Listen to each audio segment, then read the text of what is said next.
Thank you very much. We will now start some rounds of questions. I'll start off, and I'll start with you, Mr. Tebow, if I could. Could you just briefly describe for us the mission of the Tim Tebow Foundation? To sum it up would be to fight for people that can't fight for themselves in their darkest hour of need. And we want to try to do that imperfectly, but in any and every way that we can. So if that's supporting law enforcement, if it's long-term restoration, we're fortunate to, with our partners, have 52 safe homes and 19 more in progress. If it's whatever it is, that's our calling, is to care for the MVP. I spent way too much of my life chasing a less important MVP of most valuable player, and I want to spend the rest of my life chasing the most vulnerable people, because I know that one means a whole lot more to our God. What inspired you to start the foundation? I met a boy in the jungles of the Philippines when I was 15 years old who was born with his feet on backwards, and because of that he was viewed as less than insignificant and cursed, and they treated him as a throwaway. But I knew he wasn't a throwaway, but I also knew that God was pricking my heart and saying, yeah, but what are you going to do about it? How valuable is he going to actually be to you?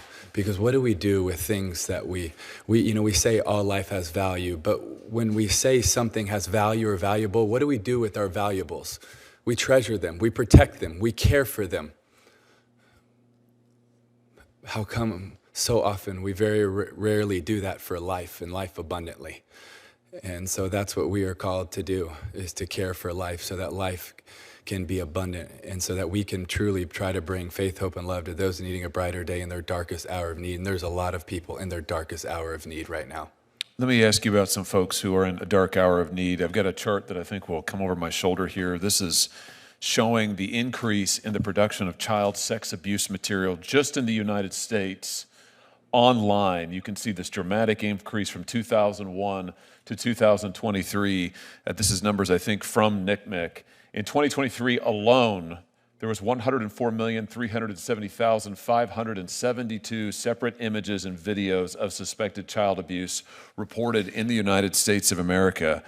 You mentioned in your opening statement a few minutes ago that when you first began working in the space of child trafficking, trying to rescue trafficked children, you were told that there were about 20,000 children whose images had not been identified, who we had the images of the kid, but we didn't know who they were. In fact, as you learned, given how many images of exploitation there are out there, it's a lot more kids than 20,000, isn't it? Like, what's the rough estimate today of how many kids are unidentified? Well, it's really hard to know. What I was going on was strictly just the ICSA database, and in that, we know that there are 89,000 series right now, but that's just one database. And so one of the things that we would ask and plead this committee to work on is an international treaty of getting all of the different databases to work together to deconflict, so we actually get a ground truth on what the number is, because HSI, FBI, CADE, Australia, and Canada all have different databases as well as Interpol.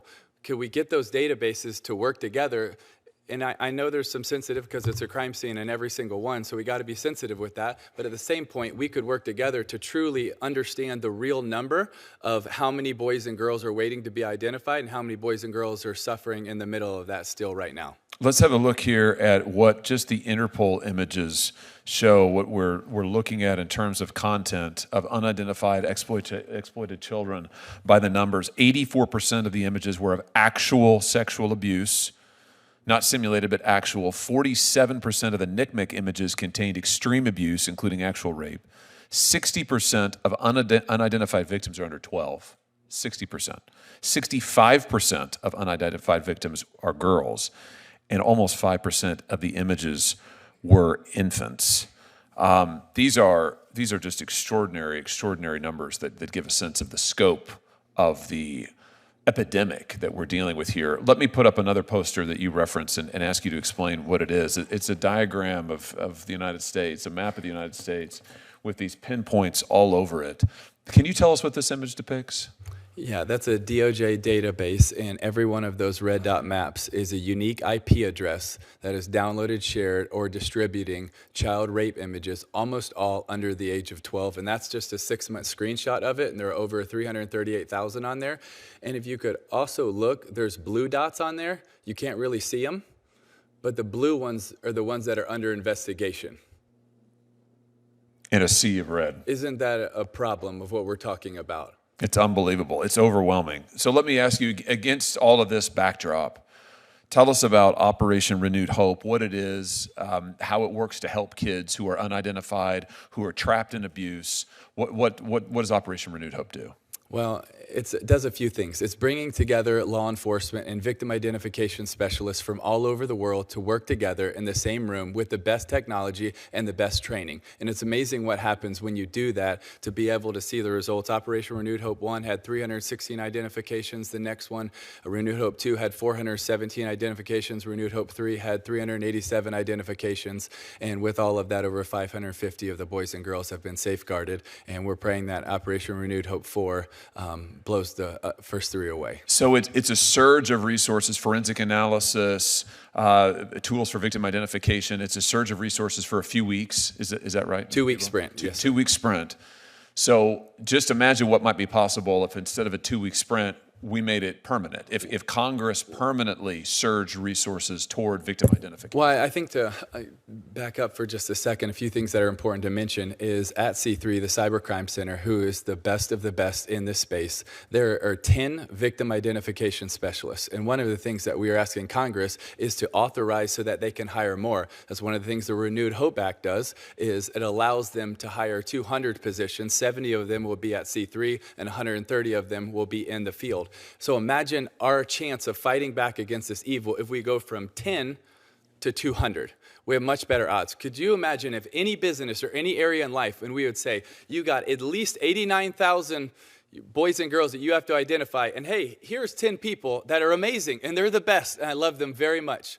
But it's 10 people's job to do that. In what area do we think we would be successful with those odds and those numbers? And that's one of the things that Renewed Hope Act changes. And then I would say another thing is I would ask that we would fully fund the ICACs so that the ICACs could have all their funding, because they do amazing work in so many of the states and localities and districts around America that do this work as well. And so I think both of those would be 2 big asks that would make a radical difference. There's 2 tremendous solutions right there. Senator Durbin.